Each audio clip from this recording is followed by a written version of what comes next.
Dear friends, welcome to this week's virtual Drasha. This week we have the incredible privilege to begin Chumash Devorim, to read Parshas Devorim. And generally, whenever we start a new Chumash, there's a new Sefer. There's always a feeling of ischachus, renewal, excitement. And to be clear, this week is no different. With the advent of Chumash Devorim, we also know that the year is coming to an end, that in Meretz Hashem, a brand new year lies ahead. We look forward in Meretz Hashem to the completion of the Torah in the not so distant future in Simchas Torah. Incredible to think about these things, that's the stage of the year that we're in. But yet we also know that Parshas Devorim brings with it a certain sadness, a certain heaviness. Because Parshas Devorim is the parsha that is always read on the Shabbos before Tisha B'Av. And in fact, this Shabbos as a whole has its own unique identity, known as Shabbos Chazon. And although ostensibly the name of the Shabbos is taken from the Haftorah, Chazon, the Chazon of Yeshayahu, which was a vision, and unfortunately a very detailed description of the iniquities, the failures of Klal Yisrael, the impending doom and destruction which would befall our people. And so again, the Shabbos that leads into Tisha B'Av, and especially a year like this, when Shabbos literally leads into Tisha B'Av, will begin the fast on Motzei Shabbos. The Shabbos itself takes on a certain air of sadness, which is very unique by Shabbos. Because the halacha is that Shabbos does not have any external displays of mourning. Rachmana litzlan lo aleinu, if a person is sitting Shiva, come Shabbos, the halacha is that we go ahead and if the mourner is wearing torn clothing, you have to take off the torn clothing, you have to put on regular shoes. We don't accept visitors at the home. Shabbos, the Kedusha, the holiness of Shabbos is never tainted by mourning. But interestingly enough, that's in the realm of personal mourning. When it comes to national mourning is so acute, and national mourning is so profound that it even encroaches to some degree on the holiness and sanctity of Shabbos. In fact, again, there were opinions that said that on Shabbos Chazon, you don't put on your Shabbos clothing. On Shabbos Chazon, you don't use your Shabbos talis. Now, granted, we happen not to hold like those particular opinions, but the fact that they exist within halachic literature tell us of the profundity and truly overwhelming nature of this Shabbos. But I want to share with you something amazing. So as I mentioned before, the name of the Shabbos, Shabbos Chazon, the Shabbos of the vision, usually is understood to really be reflective of the vision of destruction of the Navi Yeshayahu, which we read as the Haftorah. But the great tzaddik of Levi Yitzchak Kaberditch of Zechusi Yagin Alim, the Rebbe says something so beautiful. He says there's another dimension to this Shabbos as well. And the Rebbe gives a mashal.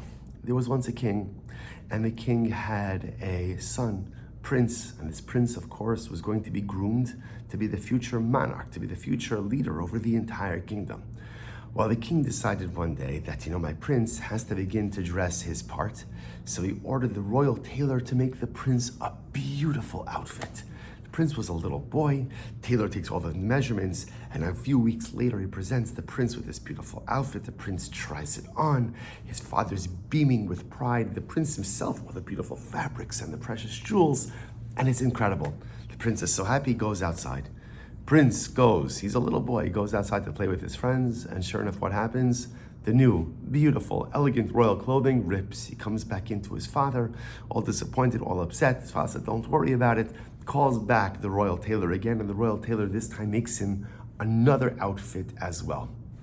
But the father tells his son, listen, you ripped the first one, you need to be careful now with the second one. The prince says, Father, of course, I'm going to be so careful, don't worry about it. The prince goes out, probably plays a game of tackle football with his friends, tears the second outfit, comes back to his father. His father says, Father, please don't be upset at me. The father says, look, here's what we're going to do. Calls in the tailor, and the tailor makes the boy a third outfit. But this time the father says something amazing. He says, my son, you ruined the first outfit. You ruined the second outfit. So here's what we're going to do. I'm having a third outfit made for you, but I'm not giving it to you.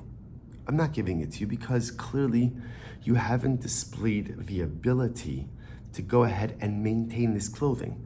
I gave you something beautiful. I created something beautiful for you, and I entrusted you with it, but you weren't able to take care of it.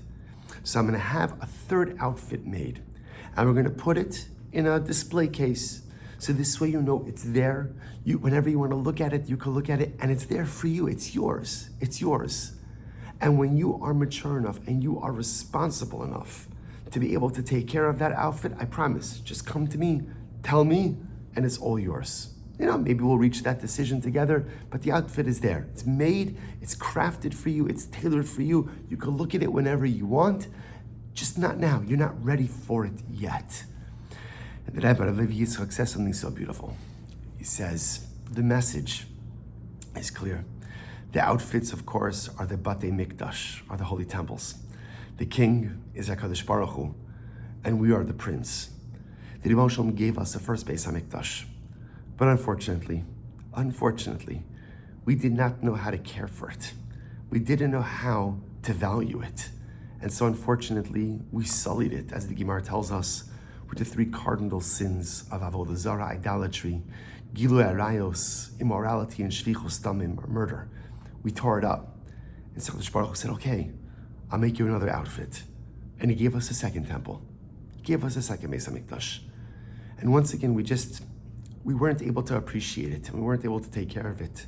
And we obliterated it with the sin of sinas chinam, with hatred, animosity, infighting, machlokes, and it too was torn up. But the Rebbe says something amazing, that after the second Beis HaMikdash was destroyed, the Ribono Shel Olam, he built the third Beis HaMikdash. It's there.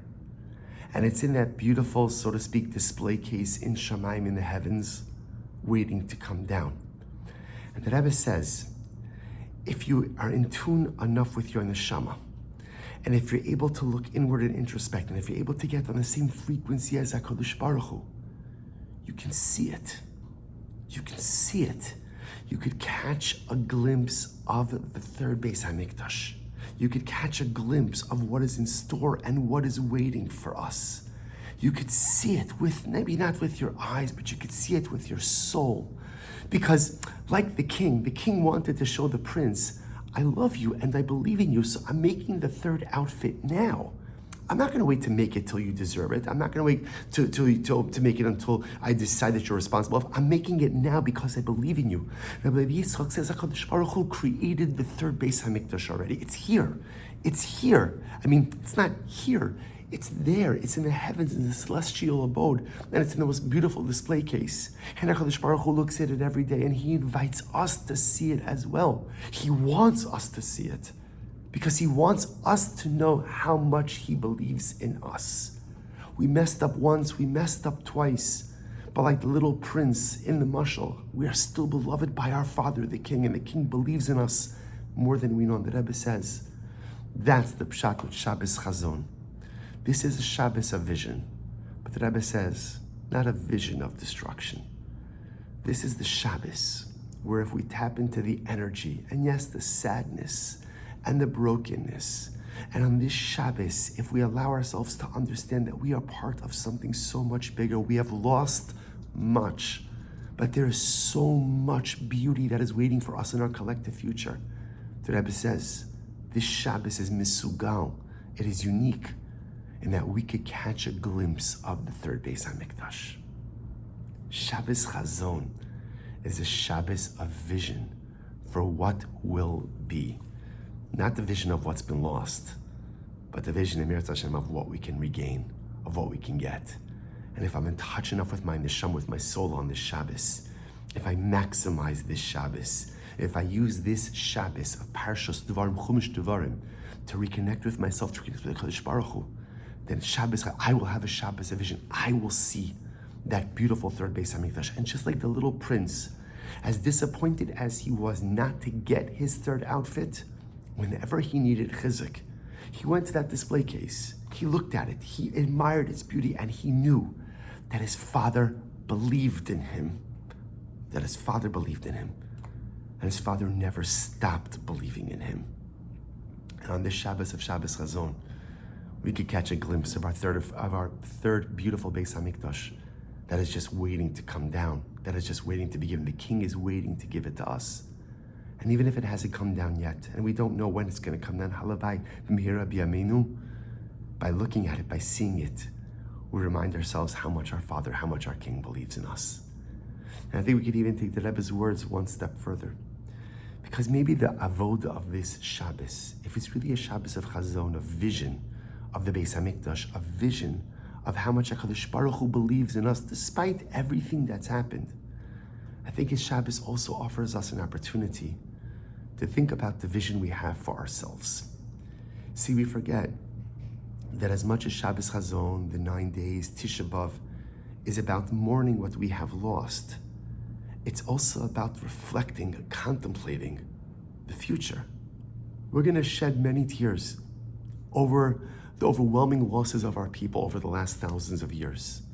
Everything, again, from the destruction of the Beis HaMikdash, really everything from the sin of the spies, the Chitim HaRaglim, through October 7th and beyond, we'll cry and we'll sit and we'll mourn for everything.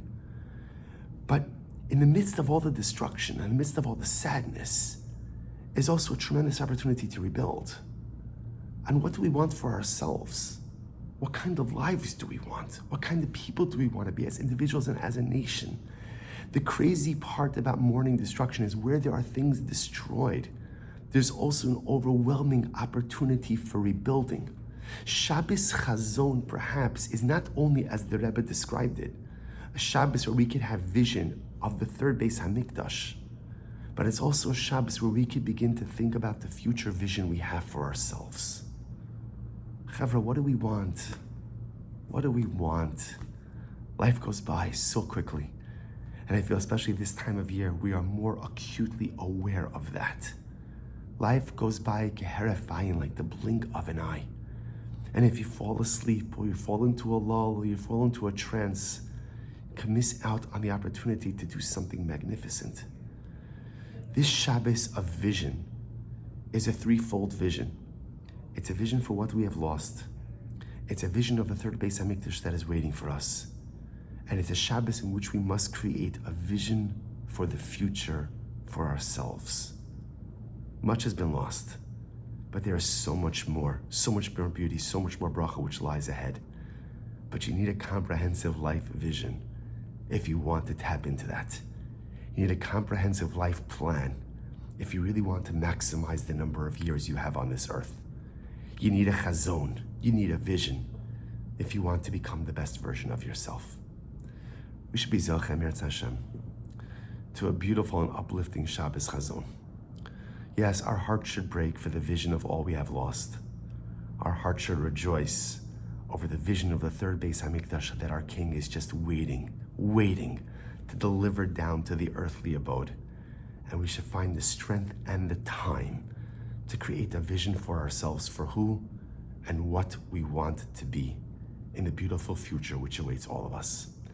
Take this opportunity to wish everyone a beautiful Shabbos, a meaningful fast, and maybe if we use this Shabbos of vision, this Shabbos of Chazon in the right way, maybe Maseh Shabbos, maybe Eliyahu Navi will show up, and maybe he'll say, my children, you had a proper vision for what's been lost. You rejoiced over the vision of the third Beis HaMikdash, and you all came up with a beautiful vision for yourselves. Good news. There's Tisha B'Av this year, because there's always a 9th of Av. But maybe Eliyahu Navi will tell us, you don't have to fast this year, because good news. The Geula is here. Mashiach is here. Tchias HaMesim is here. The third Beis HaMikdash, which you've only seen in your dreams for the last thousands of years, is here. Maybe if we use the Shabbos the right way, maybe that's how we'll go into the week ahead. Wishing everyone a good Shabbos and a meaningful and uplifting Tisha B'Av.